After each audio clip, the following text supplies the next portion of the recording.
মিরপুরে ইতিহাস গড়ল বাংলাদেশ। নাহিদ রানার আগুনঝরা বোলিংয়ে পাকিস্তানকে ১০৪ রানে হারিয়ে ২ ম্যাচের টেস্ট সিরিজে ১-০ ব্যবধানে এগিয়ে গেছে টাইগাররা। একই সঙ্গে পাকিস্তানের বিপক্ষে টানা তৃতীয় টেস্ট জয় তুলে নিল বাংলাদেশ।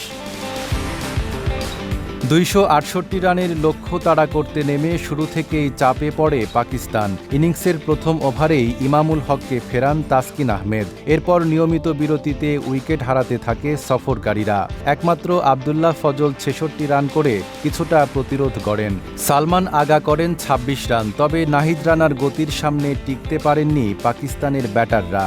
নিজের টানা ২ ওভারে সৌদ শাকিল ও মোহাম্মদ রিজওয়ানকে ফিরিয়ে ম্যাচ পুরোপুরি বাংলাদেশের নিয়ন্ত্রণে আনেন এই তরুণ পেসার। পরে শেষ ২ উইকেট তুলে নিয়ে ক্যারিয়ারের ফাইফারও পূর্ণ করেন নাহিদ।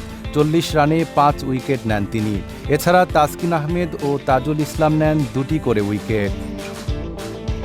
এর আগে প্রথম ইনিংসে নাজমুল হোসেন শান্তর সেঞ্চুরি এবং মমিনুল মুশফিকের ৫০-তে ৪১৩ রান করেছিল বাংলাদেশ। পরে দ্বিতীয় ইনিংসে ২৪০ রানে ইনিংস ঘোষণা করে স্বাগতিকরা। তাতেই পাকিস্তানের সামনে ২৬৮ রানের লক্ষ্য দাঁড়ায়। তবে শেষ পর্যন্ত ১৬৩ রানেই গুটিয়ে যায় সফরকারীরা। নাঈম আরাবী, ঢাকা পোস্ট।